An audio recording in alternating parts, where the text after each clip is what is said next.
Sou Jorge Clayton por aqui para mais uma imersão de direito processual penal. O tema de hoje será jurisdição e competência. Vamos resolver questões a respeito desse tema. Lembrando que o banco de questões da JK Concursos já conta com as resoluções devidas em cada questão e os senhores podem utilizar o app tanto no celular quanto no tablet, ou quem esteja acessando diretamente pelo computador, para acessar o banco, assim como eu estou fazendo agora mesmo. Você está vendo a questão diretamente do app da JK Concursos no iPad, beleza? Então vamos lá, vamos começar a brincadeira. Mas antes da gente começar, os senhores devem fazer aqui um feedback para saber o que é a jurisdição e o que é a competência. São coisas diferentes, professor? São coisas diferentes, evidentemente. Mas a gente trabalha isso aqui, geralmente em conjunto, pela facilidade que você tem de entendê-los quando se trabalha em conjunto. Professor, o que é a jurisdição? A jurisdição nada mais é do que um poder estatal, certo? De aplicar o direito no caso concreto. Então, existe um poder que vai ter essa função típica de aplicar o direito, de dizer o direito, daí até mesmo o sentido etimológico da palavra, e próprio literal da palavra, que é jurisdictio, dizer o direito, aplicar o direito no caso concreto. Para isso, a pessoa tem que ser investida nesse poder jurisdicional, ela tem que ter competência para fazer isso, certo? Tem todas ali as questões e todos os fundamentos da própria jurisdição. O poder judiciário é quem exerce de maneira típica o poder jurisdicional. Você pode dizer tranquilamente que todos os magistrados, todos aqueles que estão investidos no poder jurisdicional, possuem jurisdição, evidentemente. Professor, mas somente o poder judiciário possui jurisdição? Não, senhores. Existem outros poderes, mas que de maneira atípica vão desempenhá-lo. Por exemplo, professor, o poder legislativo, quando julga, certo? Ele vai fazer isso de maneira atípica, já que o poder e a atribuição típica do legislativo é legislar e criar as leis. Da mesma forma, você vai pensar no poder executivo. Quando estiver nessa função, será de maneira atípica, porque tipicamente é o poder judiciário quem exerce esse poder, né, jurisdicional. Professor, perfeito. Mas e a competência? O que eu posso entender como competência? Enquanto que a jurisdição é um poder-dever que o Estado possui de aplicar o direito ao caso concreto, a competência nada mais é do que uma delimitação. Você vai delimitar o poder jurisdicional. Isso quer dizer, então, professor, que nem todo o magistrado vai julgar tudo que lhe vai ser oferecido? Exatamente. Existem delimitações a respeito dessa jurisdição. Por exemplo, o juiz criminal está delimitado para julgar causas criminais. O juiz eleitoral está delimitado para julgar causas eleitorais. O juiz trabalhista está delimitado para julgar causas trabalhistas, civil, tributário e por aí vai. Tá bem? Professor, mas quem que faz essa delimitação e o que é essa delimitação? Quem faz a delimitação é a própria lei. E essa delimitação chama-se competência. Perfeito? Então, o juiz criminal é competente e, portanto, está delimitado às causas criminais. O juiz trabalhista é competente e, portanto, está delimitado às causas trabalhistas e por aí vai. Beleza? Agora, o que você tem que sacar aqui e relembrar, nós não estamos aqui para repetir a aula, é só para você ter condições de responder às questões a partir de agora, deve saber que existem critérios para a fixação dessa competência, em razão do local, em razão da matéria, em razão da função. E existem aqui procedimentos de deslocamento, como a conexão e como a continência. Tá certo? E nós vamos trabalhar cada uma dessas situações em questões reais de concurso a partir de agora, começando por esta aqui. Olha só. João, prefeito do município X, é denunciado pela prática de crime de responsabilidade próprio, infração político-administrativa. E o examinador aqui ainda foi bem bacana contigo. Responsabilidade, crime de responsabilidade própria, e ainda colocou ali a natureza jurídica. Infração político-administrativa. Qual é o órgão competente para processá-lo e julgá-lo? Bom, trata-se de prefeito, beleza? Prefeito, quando se fala em competência criminal, tem foro privilegiado para o Tribunal de Justiça. E você que se veio aqui desligado, já iria pensar, pô, se o cara é prefeito e ele praticou crime, ele vai para o Tribunal de Justiça. Mas você percebe que o crime não está somente aqui de maneira isolada, não, é crime de responsabilidade. E o examinador ainda colocou uma infração político-administrativa. Professor, essa infração política é diferente do crime? Sim, senhores, tá bem? É diferente. O crime tem natureza penal, como os senhores devem saber já, né? Já devem ter esse entendimento. O crime tem natureza penal, tem natureza criminal. E aí você vai aplicar aquelas penalidades básicas que todos nós conhecemos. A privação de liberdade, a restrição do direito, a multa e por aí vai. Já o crime de responsabilidade, essa infração político-administrativa, não tem prisão. Por quê? Porque ela não tem natureza criminal. Ela não tem natureza penal, ela tem natureza político-administrativa. Por isso que eu falei que o examinador foi gente boa, porque fez lembrar a natureza jurídica do crime de responsabilidade própria. Perfeito? E se é uma infração político-administrativa, é diferente de crime, e por ser diferente de crime, não vai para o tribunal. Professor, vai para onde? Vai para a Câmara ou a Câmara dos Vereadores daquele município. Qual município? O município X. Então, a alternativa correta é a alternativa C de corno. Beleza? Aqui está a solução. E lembra disso, hein? Essa competência da Câmara dos Vereadores é verificada pelo Decreto-Lei número 201 de 67. Professor, ainda está em vigor? Sim, senhores. Perfeito? Bora lá. Próximo. Nos termos da legislação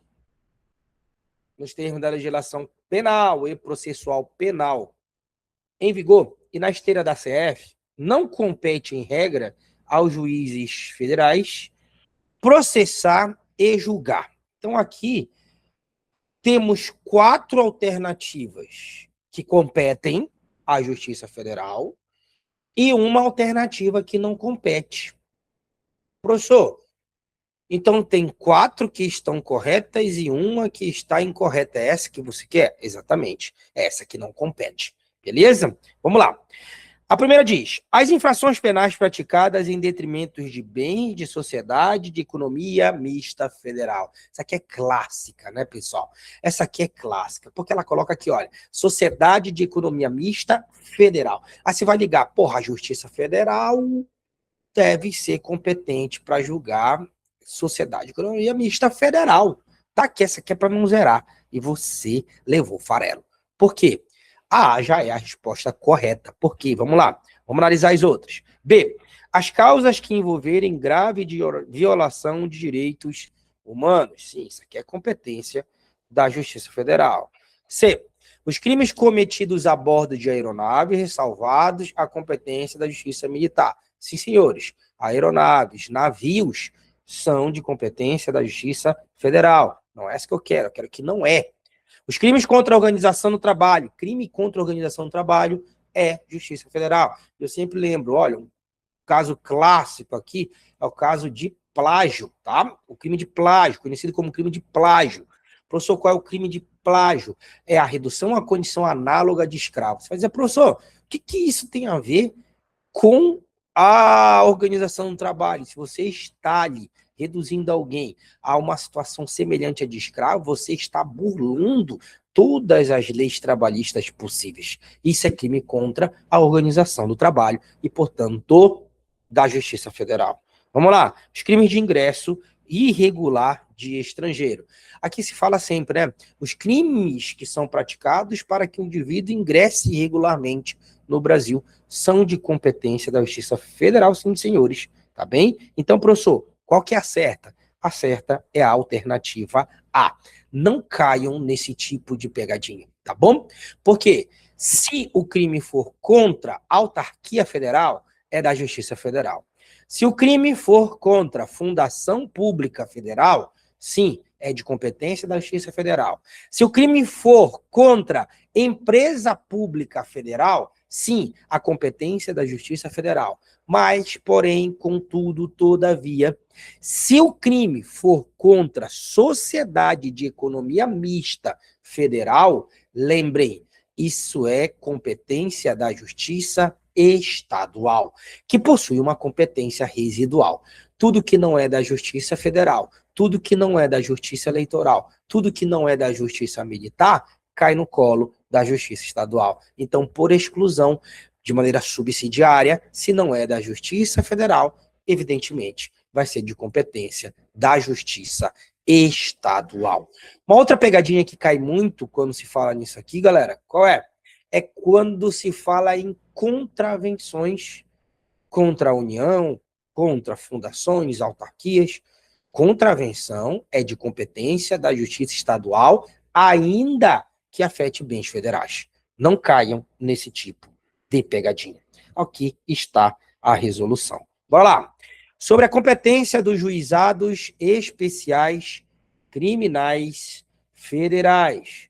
Professor, qual é aqui a correta? Vamos lá. A alternativa A. Os juizados especiais criminais federais são competentes para processar e julgar contravenções penais federais. Parece que eu adivinhei, né, mestre? Parece que eu adivinhei a próxima. Olha aí. Contravenção nunca é de competência da Justiça Federal. Nem do juizado, nem de vara, nem de porra nenhuma. Tá bem? Contravenção vai ser de competência da Justiça Estadual. Então, corta essa primeira aqui. Aí vem a segunda. B. Os juizados especiais criminais federais são competentes para processar e julgar os crimes federais, cuja pena máxima não seja superior a 2 anos. Está aqui, é essa. Não tem para onde você correr, meus amigos. Não tem para onde você correr. Por quê? Muito simples. Se é juizado especial, ele vai trabalhar com infrações de menor potencial ofensivo. Simples assim. Correto? Professor, perfeito, entendi. Mas qual que é a pena? E por que contravenção, que é uma infração de menor potencial ofensivo, não entra nesse rol? Simples. Porque a competência da Justiça Federal é uma competência que está em um rol taxativo, a partir do artigo 109 da Constituição. Ou está lá naquele rol e a Justiça Federal é competente, ou não está e ela não é. E não consta nesse rol taxativo contravenção. Se não consta nesse rol, como a Justiça Estadual é residual, não sendo da federal, vai cair para quem? Para a Justiça Estadual. Perfeito? Não caia nesse tipo de pegadinha. Aqui está a resolução. Vamos lá.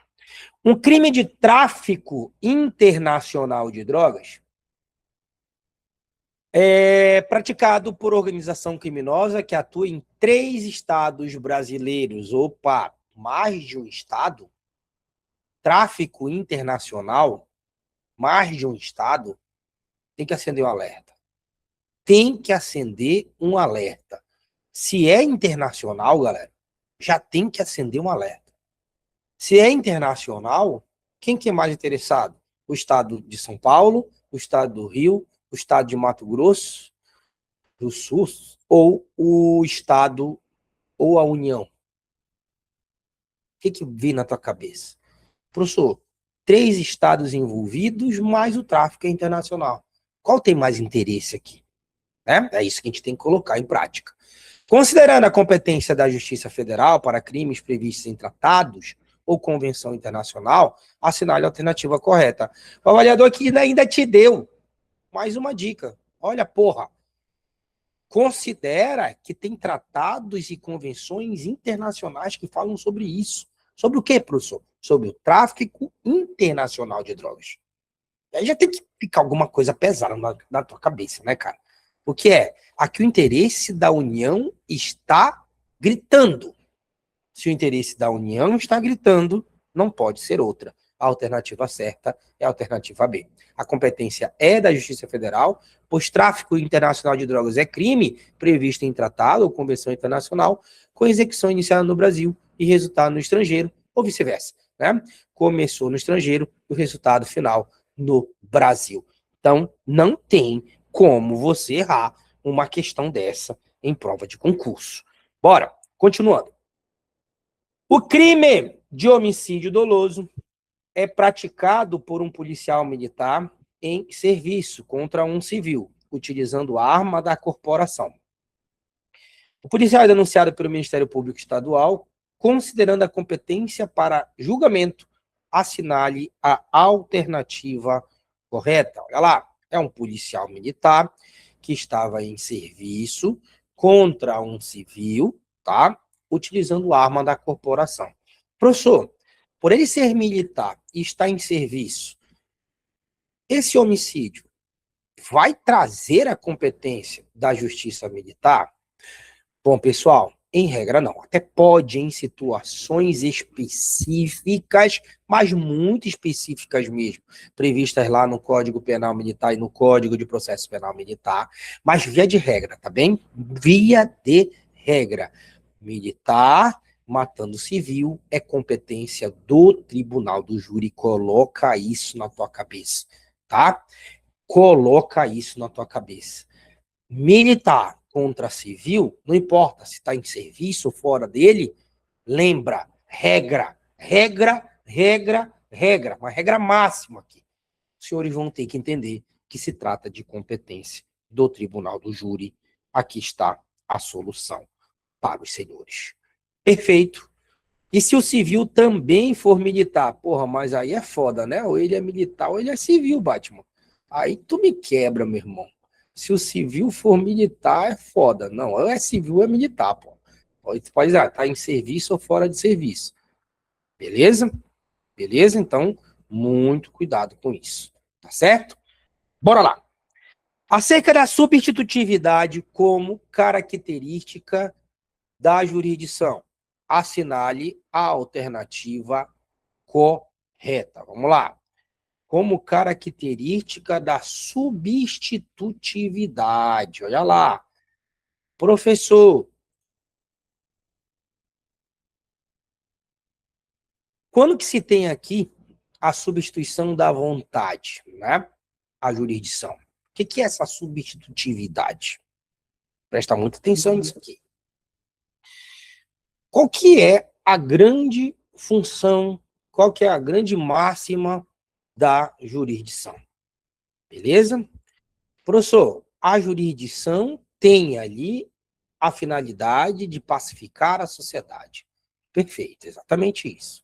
Então, quando a jurisdição aplica o direito ao caso concreto, os senhores têm que entender que ele vai estar ali com a finalidade de pacificar a sociedade, já que todo crime traz um grau de conturbação social. Perfeito? Mas, professor, vamos lá. E o que mais que eu procuro na jurisdição?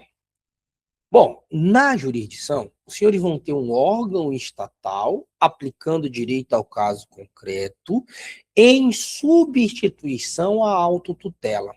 Como assim, professor? Vamos lá.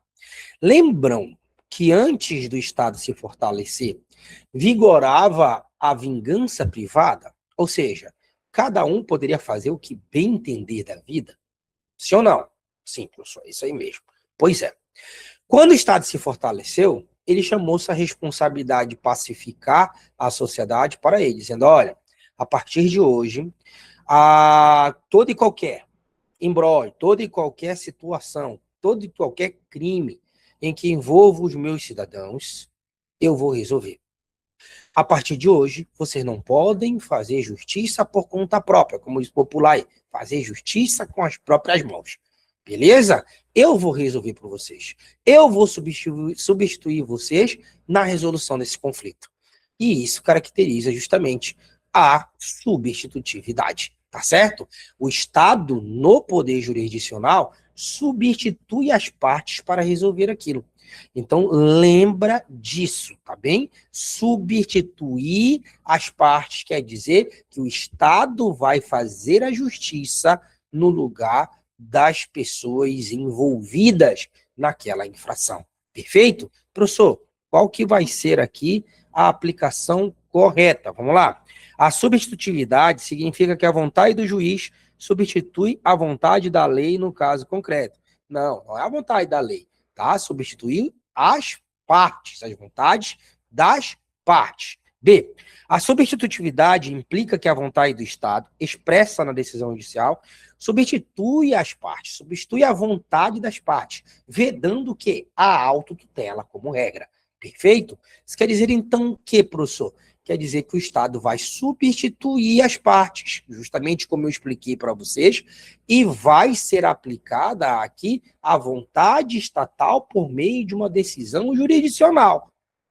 E, professor, as partes vão ter que se contentar com aquilo? Em um certo grau, sim. Por quê? Elas podem até recorrer, mas em certo grau, quando não há mais possibilidade recursal, quando não há possibilidade mais de espernear, quando houver o trânsito em julgado de sentença penal condenatória, haverá, então, a decisão transitando em julgado e ficando imutável. A partir daí, a vontade do Estado vai ter que ser aplicada, querendo as partes ou não, querendo ela ou não. Beleza? Então, a correta é justamente a alternativa B. Aqui está a resolução para os senhores se basearem. Bora lá, mais uma. Sobre a finalidade educacional ou pedagógica da jurisdição, assinale a alternativa correta. Vamos ver. A finalidade educacional da jurisdição penal consiste em reeducar o condenado durante o cumprimento da pena. Vem aí a alternativa A. Aí vem a B. A finalidade pedagógica da jurisdição penal visa transmitir à população a aplicação prática do direito penal, contribuindo para a conscientização social acerca das condutas penalmente tuteladas.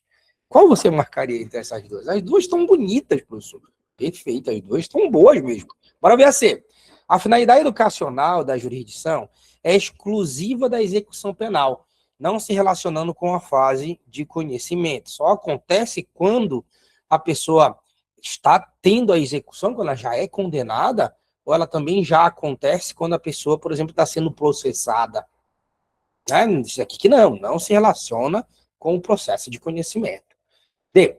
A finalidade pedagógica da jurisdição penal é alcançada apenas quando há condenação, não quando há absolvição. Então, quando a pessoa é condenada, há aquela mensagem. Mas quando a pessoa é absolvida, não tem mensagem nenhuma. Tá? E a finalidade educacional da jurisdição penal é incompatível com o princípio da presunção de inocência. Uma coisa não tem nada a ver com a outra. Essa aqui é a que está mais fora, né?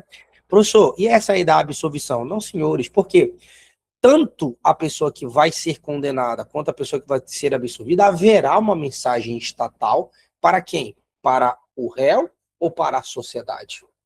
Essa que é a questão. Então, veja, haverá uma mensagem social?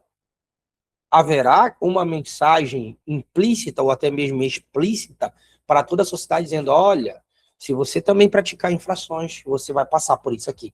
Haverá ou não haverá? Haverá. Haverá, professor. Tanto se a pessoa for absolvida, quanto se ela for condenada? Sim. A finalidade educacional da jurisdição é exclusivamente da execução penal, não se relacionando com a fase de conhecimento. Veja bem, quando se fala em jurisdição penal, não se tem uma limitação à fase de execução, à fase de conhecimento. É tudo em relação à própria persecução penal. Lembrando que a persecução penal inicia desde a investigação. Então, olha como é interessante isso. E aí sobraram duas. Né? A finalidade educacional da jurisdição penal consiste em reeducar o condenado ou a finalidade pedagógica, educacional da jurisdição transmite à população de modo geral? Qual você marcaria? Essa aqui é excelente para cair na tua prova, derrubaria um monte de gente, com certeza derrubaria um monte de gente uma questão dessa, mas você, aluno JK, com certeza acertaria. Veja bem, quando você fala, tá, em ressocialização, tá, em prevenção, tanto a prevenção geral quanto a prevenção especial, você vai estar falando da execução da pena. Então, a ressocialização, que é, na verdade, uma forma de prevenção da própria pena, ela vai ser aplicada à sociedade, quando geral, e ao próprio indivíduo, quando específica, tá? E a ressocialização, que é justamente uma prevenção especial, uma prevenção específica da penalidade, é uma coisa, que você está falando da pena, né? Um caráter educacional da pena. Aí sim, beleza, é a educação do preso. Pô, ele vai aprender ali, vai se ressocializar, mas da pena. Quando a questão fala em caráter, em finalidade educacional da jurisdição, o que ela vai estar transmitindo? É a educação do preso, é a educação do réu, a educação do executado, ou uma mensagem geral, uma mensagem coercitiva para a sociedade, dizendo assim, olha, assim como o Wellington praticou a infração e está passando por toda essa situação, inclusive foi condenado ou não, você também, se fizer, se você praticar, vai passar por isso aqui. E é justamente isso, pessoal.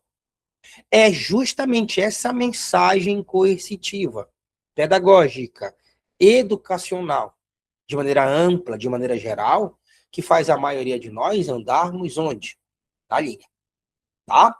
Onde? Aqui. Por quê? Você sabe que se você praticar a infração, você pode ser preso, você pode ser processado, você pode ser punido. Correto? Então, qual que é a alternativa correta? É a alternativa B. A finalidade pedagógica da jurisdição penal visa transmitir à população, à sociedade, a aplicação prática do direito penal. Olha, estou punindo o Aito aqui. Se tu mijar fora do carro, te puno também. Contribuindo para a conscientização social acerca das condutas penalmente tuteladas. Isso faz com que o Arley, por exemplo, não pratique essa infração, ou pelo menos ali, tente não praticar. Perfeito? Tranquilo? Então, qual que é a correta? A correta é a alternativa B.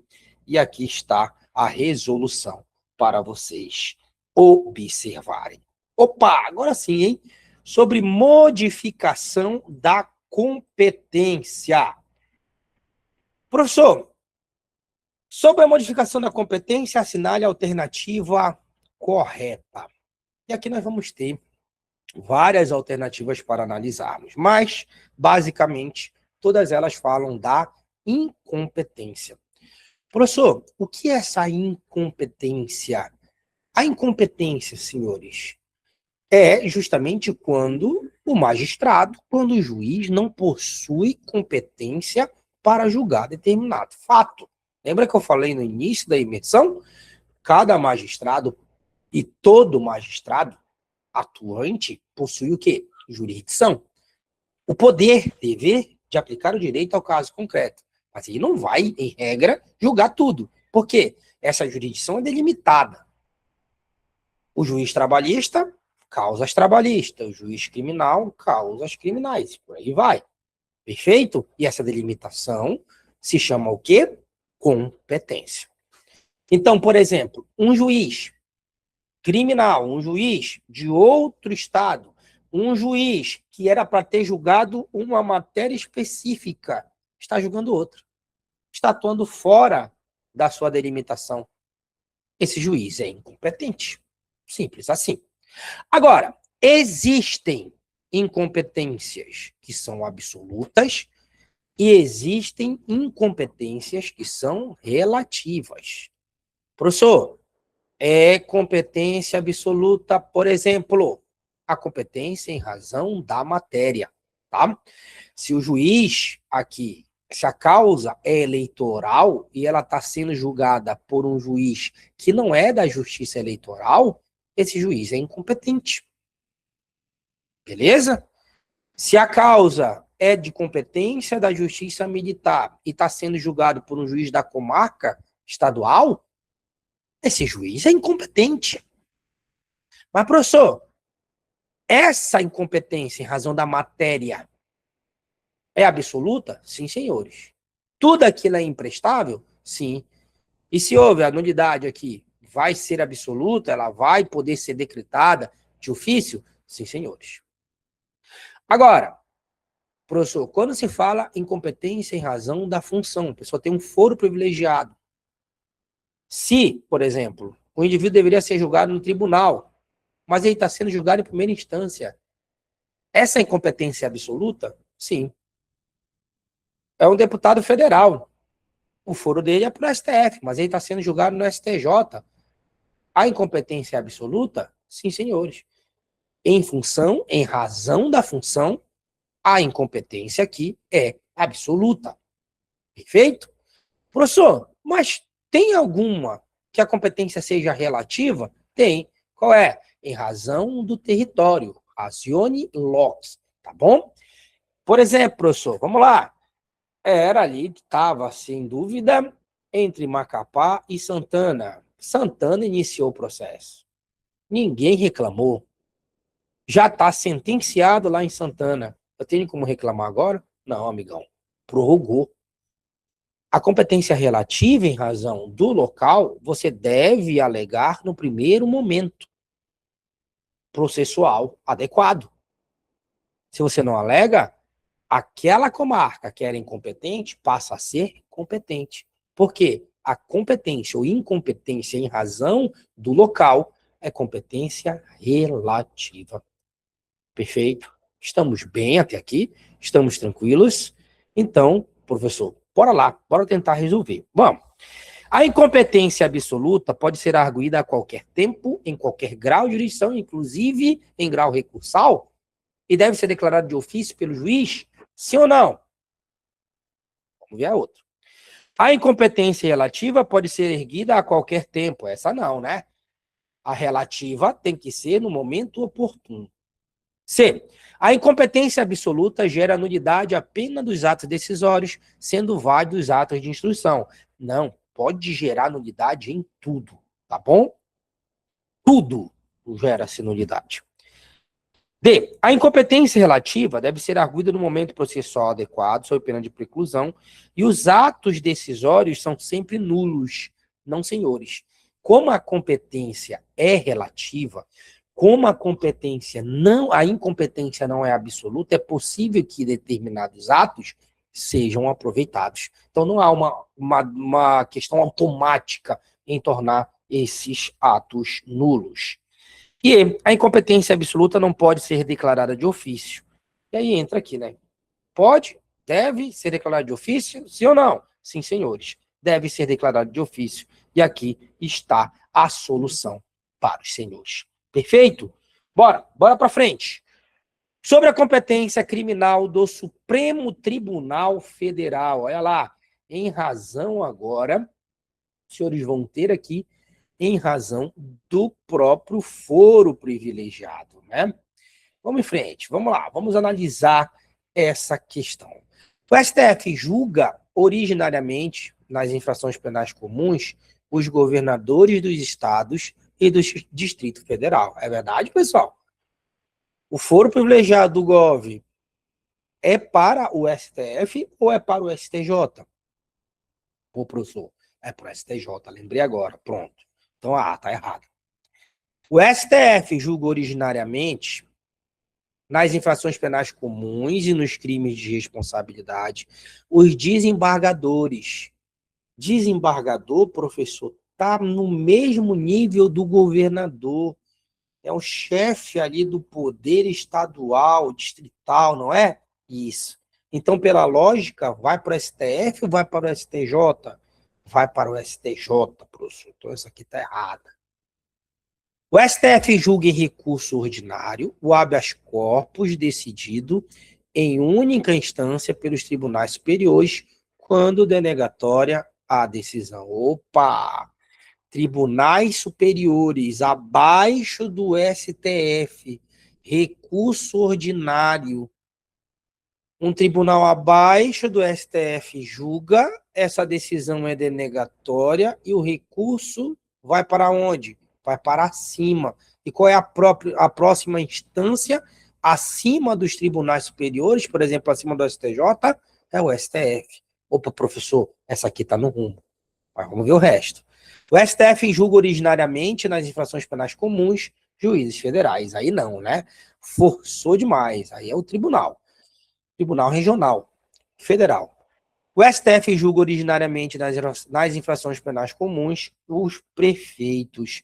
Prefeitos, senhores já sabem que é Tribunal de Justiça ou Tribunal Regional Federal. Aqui está a alternativa correta, pessoal. É só utilizar a lógica, tá certo? Frente, vamos lá. João, desembargador do Tribunal de Justiça do Estado X, é denunciado pela prática de crime de responsabilidade. Opa! Crime de responsabilidade, professor. O senhor falou ainda há pouco de algo parecido, mas era sobre o prefeito. Será que temos a mesma aplicação? Vamos lá, vamos ver. João é desembargador, é denunciado pela prática de crime de responsabilidade, que é uma infração político-administrativa. Paralelamente, Maria, juíza federal, também é denunciada pelo mesmo crime, em conexão com João. Então, João, desembargador do Tribunal de Justiça, e a Maria, juíza federal de outro tribunal, né, que é o Tribunal Regional, ligado ao Tribunal Regional Federal, dessa mesma região aí, possui, via de regra, tá? Funções diferentes, agregações diferentes, tá certo? Professor, um é de um tribunal, a outra, que é a Maria, é vinculada a outro tribunal, Tribunal Regional Federal. Um é vinculado ao Tribunal de Justiça, o outro ao Tribunal Regional Federal. Perfeito. São dois tribunais regionais diferentes? São. Como é que vai ser aqui? A questão do foro privilegiado. Bom, quem tem aqui a maior estatura no foro privilegiado é o desembargador. Por quê? O desembargador vai para o STJ. A juíza, aqui, ela estaria vinculada a quem? Ao Tribunal Regional Federal, que é uma escada, é um degrau abaixo do STJ. Mas como tudo ali está conexo, como é que vai funcionar? Olha, muita atenção para isso, tá? Muita atenção para isso. A conexão e a continência tem a finalidade de fazer com que todos os envolvidos sejam julgados em conjunto em um único juízo, tá certo? E, professor, qual que prevalece aqui? Quando se fala em foro privilegiado, qual que prevalece? O que tem maior estatura, tá? Prevalece o mais alto. Se você tem aqui duas pessoas com foro privilegiado, praticando crimes conexos ou continentes, certo? E você tem uma com foro para o STJ e outra para o Tribunal Regional Federal, o STJ vai atrair a competência do Tribunal Regional Federal e o STJ vai ser, então, o órgão competente para processar e julgar os dois, tanto o desembargador quanto a juíza pelos crimes e conexos aqui praticados por ambos. Perfeito? Então, a alternativa correta qual é, professor? É a alternativa A de amor. E aqui está a resolução para você observar. Beleza? Fácil ou difícil? E aqui nós temos, inclusive, situações de foro privilegiado que pode cair para vocês. Lembrando que no foro privilegiado, não importa onde você está praticando a infração, tá certo? Olha, o desembargador é do Tribunal de Justiça do Estado X. Vamos colocar o Estado do Amapá. O desembargador é do Estado do Amapá e a juíza atua também no Estado do Amapá. Só que eles praticaram um crime lá no Rio Grande do Sul. Eles vão ser julgados pelos tribunais lá do Rio Grande do Sul, ele vai ser julgado pelo Tribunal do Amapá, ele vai ser julgado lá por Brasília. Veja bem, quem tem foro privilegiado, como regra, vai ser julgado onde? Onde ele possui privilégio. Então, por exemplo, se essa juíza é do Tribunal Regional Federal da primeira região, que abarca aqui a nossa região, Amapá, Pará, Brasília, primeira região, beleza? Ela vai ser julgada pelo Tribunal Regional Federal da primeira região. Mas, professor, e se ela praticou o crime lá no Rio Grande do Sul, que é outra região de tribunal? Ela vai ser julgada pelo tribunal de lá? Não. Sempre onde ela possui foro. Se ela é vinculada ao Tribunal Regional Federal da primeira região, não importa onde ela pratica o crime, ela sempre vai ser julgada nesse tribunal. Os senhores estão entendendo isso? É muito importante que os senhores entendam isso. Por quê? Cai questões, por exemplo, dizendo assim, olha, um juiz do Amapá e um promotor do Pará praticam crime conexos no Rio de Janeiro. Onde ele vai ser julgado? Aí você vai saber. Bom, se eles são do Amapá e o outro do Pará, e eles vão praticar no Rio de Janeiro, onde que eles vão ser julgados? A primeira alternativa vai ser no Tribunal de Justiça do Rio de Janeiro, que é o local onde eles praticaram crime. Aí você vai dizer, porra, o cara possui foro privilegiado para o tribunal, mas ele praticou o crime no Rio de Janeiro, então deve ser o Rio de Janeiro que vai julgar ele. Não, senhores. Não, senhores. Não, senhores. Qual é que vai julgar esse cara? Vai ser o Tribunal do Amapá, o juiz do Amapá. Quem que vai julgar o promotor do Pará? O Tribunal do Pará. Porque eles possuem foro privilegiado e não importa onde eles pratiquem a infração, eles vão ser julgados, via de regra, no foro privilegiado. Perfeito? Os senhores estão bem? Os senhores estão entendendo? Posso continuar? Bora lá. Acerca do princípio da indelegabilidade da jurisdição.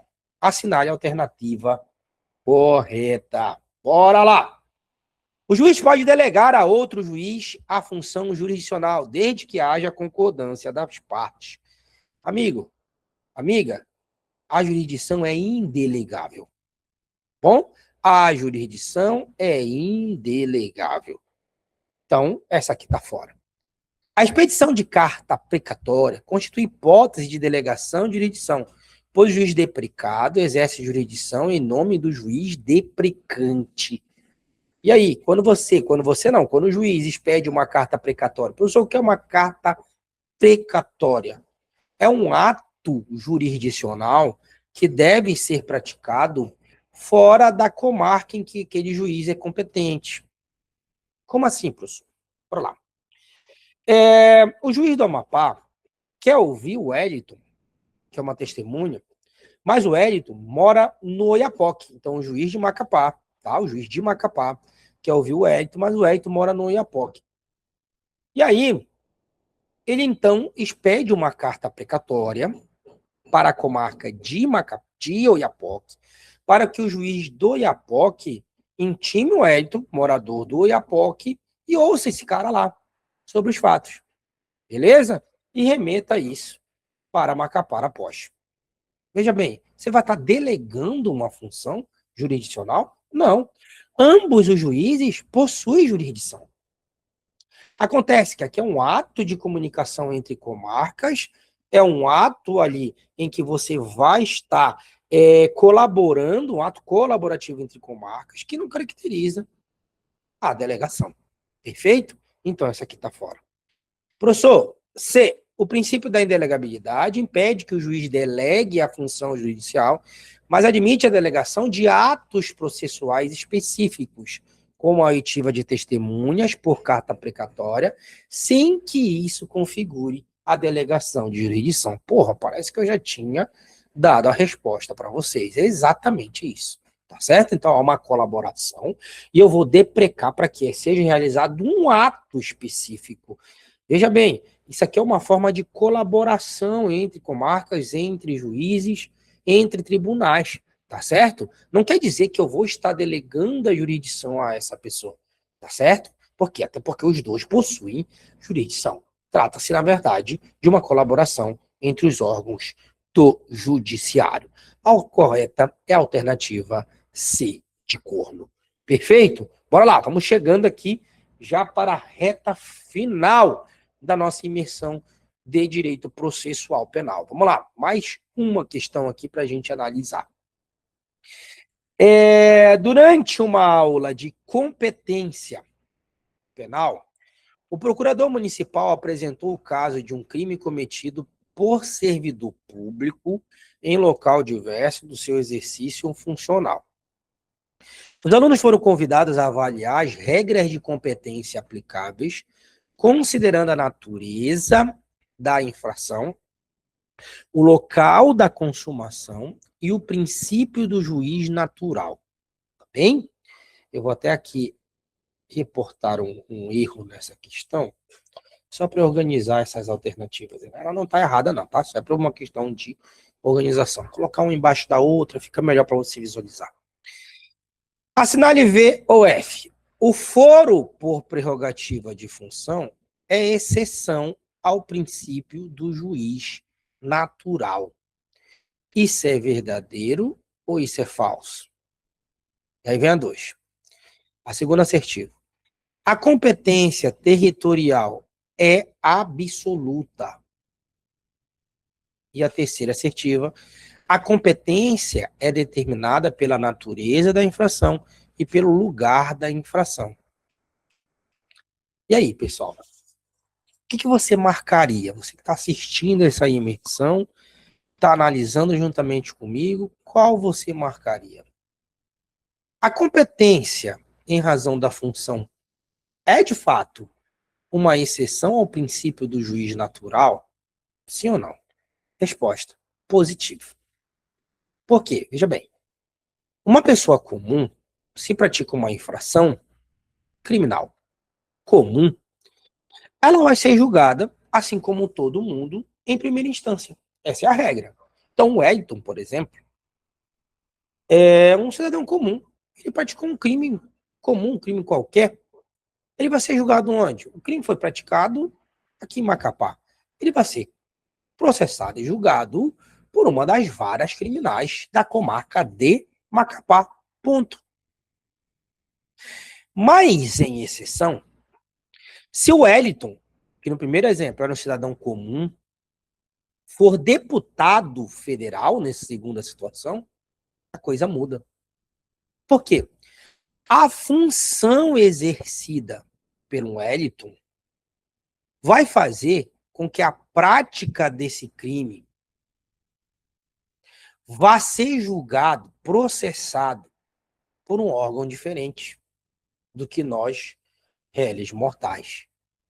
Quem que vai julgar essa infração a partir do momento que ele é diplomado, a partir do momento que ele é deputado federal? O STF. Então, os senhores percebem que essa determinação da competência em razão da função é uma exceção ao princípio do juiz natural, porque não vai estar se levando em consideração a pessoa do Wellington. Não é porque o Wellington é mais bonito, não é porque o Wellington tem mais dinheiro, provavelmente ele vai ter mais dinheiro, ou tem mais dinheiro, certo? Mas é pela função exercida por ele. Entende? Lembrando que o STF hoje entende que mesmo após a perda do mandato, seja porque a pessoa perdeu, porque ela declinou, seja porque acabou o mandato, continua o foro privilegiado competente para processar e julgar. E é por isso, por exemplo, que o ex-presidente Bolsonaro foi julgado pelo STF, mesmo não sendo mais presidente à época do julgamento. Perfeito? Estamos bem? Estamos tranquilos?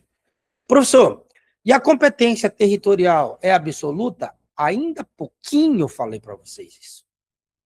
A única determinação de competência que não é absoluta em razão do local, ela é o quê? Ela é relativa. Então, a primeira é verdadeira, a segunda é falsa. Já sabemos a resposta? Pelas duas primeiras? Já, professor, já sabemos. A alternativa D é a correta. Mas eu preciso saber se a competência é determinada pela natureza da infração. Sim, falei para vocês ainda há pouco, em razão do local, em razão da matéria. E quando eu falei em razão da matéria, eu estou me referindo exatamente à natureza da própria infração penal. Então, a correta é a alternativa D. E aqui está a resolução para que os senhores possam observar. Para a gente finalizar, vamos analisar aqui a questão 13. Acerca do princípio da inafastabilidade da jurisdição, assinale a alternativa correta. Professor, o que é a inafastabilidade da jurisdição? Os senhores devem lembrar que a Constituição fala que o judiciário não pode se negar, tá, em apreciar qualquer tipo de lesão ou ameaça de lesão a direito. Os senhores lembram disso, né? Esse princípio constitucional é que justamente fundamenta a inafastabilidade da jurisdição. Ou seja, o judiciário não pode se negar a analisar o fato. Professor, ele vai concordar comigo? Ele não é obrigado a concordar comigo. Ele não é obrigado a dar ganho de causa para a minha tese. Mas ele vai apreciar, ele é obrigado a apreciar? Sim, senhores. Pode ser que esse processo não avance? Pode ser. Mas ainda assim, ele vai ser obrigado a apreciar. Então, qual que vai ser aqui a correta, professor? Alternativa C. O princípio da inafastabilidade assegura ao cidadão o direito de vir apreciada pelo judiciário qualquer lesão ou ameaça de lesão ao direito, incluindo a pretensão punitiva estatal, mas admite condicionamentos legais razoáveis, como a necessidade de representação do ofendido nos crimes de ação penal pública condicionadas à representação, por exemplo.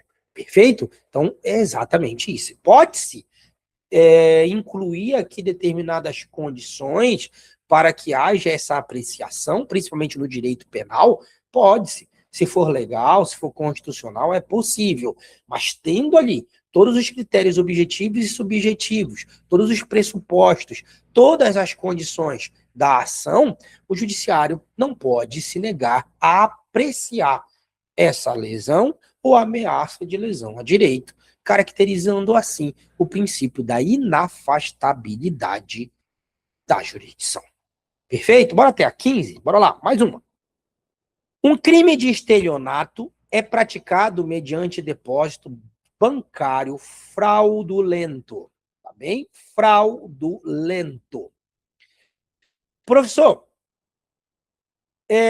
o agente aqui realizou a transferência de valores da conta da vítima localizada em São Paulo para a sua própria conta em Curitiba, onde efetivamente ele sacou o dinheiro, tá bom? Ele sacou o dinheiro onde? Lá em Curitiba.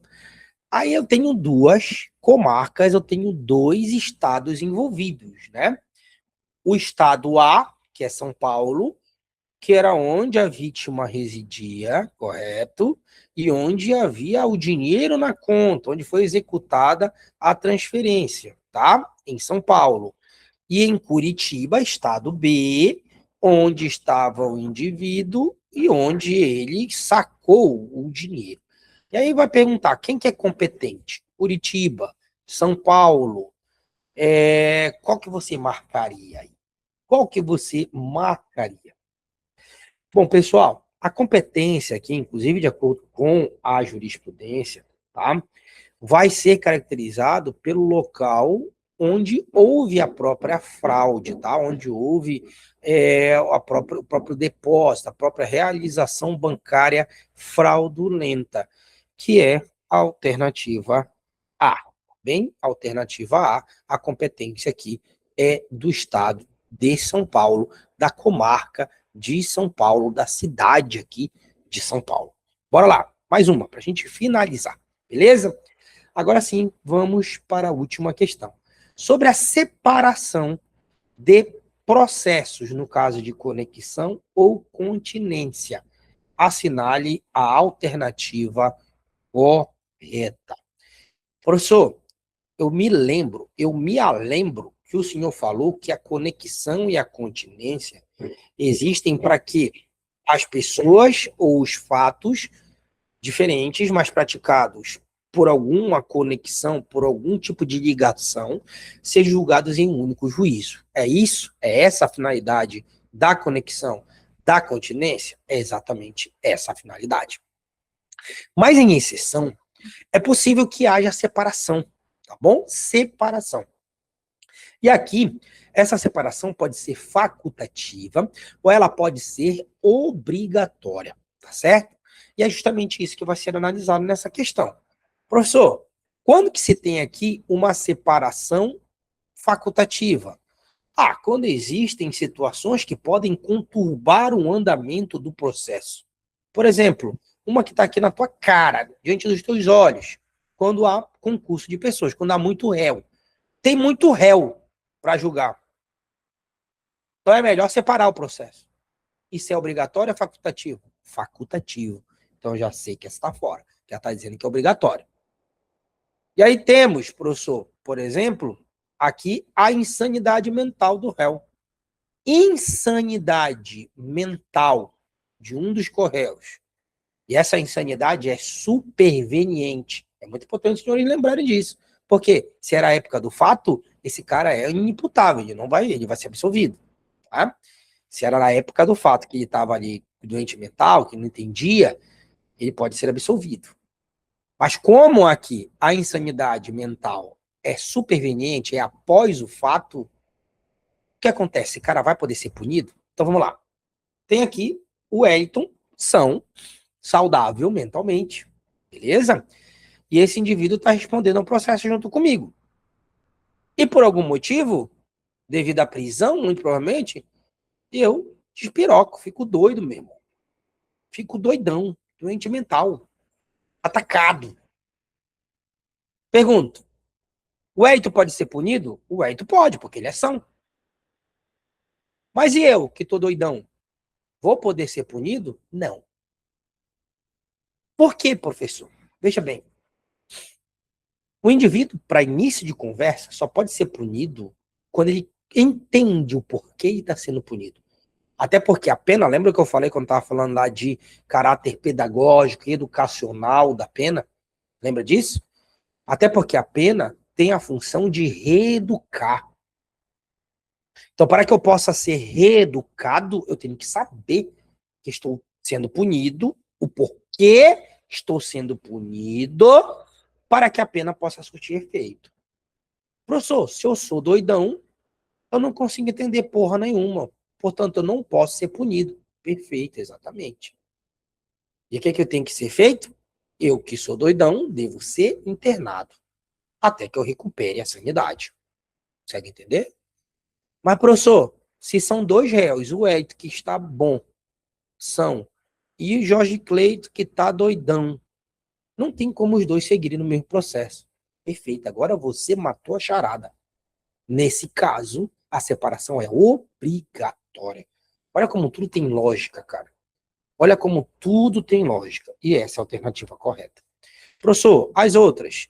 Impossibilidade de formação de conselho de sentença, é obrigatória em recusa dos jurados, tá? Separação facultativa pode ocorrer apenas, esse apenas elemento limitador, quando forem praticadas circunstâncias de tempos e lugares diferentes. O concurso entre jurisdição comum e a militar é separação facultativa. Mentira, é separação obrigatória também. Por quê? São competências diferentes. Militar julga crimes militares. Estado julga crime comum. Jurisdição comum julga crimes comuns. Perfeito, pessoal? Estamos bem? Estamos tranquilos? Eu já agradeço a tua companhia em mais uma imersão e já convido você para a próxima. Fique com Deus. Até a próxima e tchau, pessoal.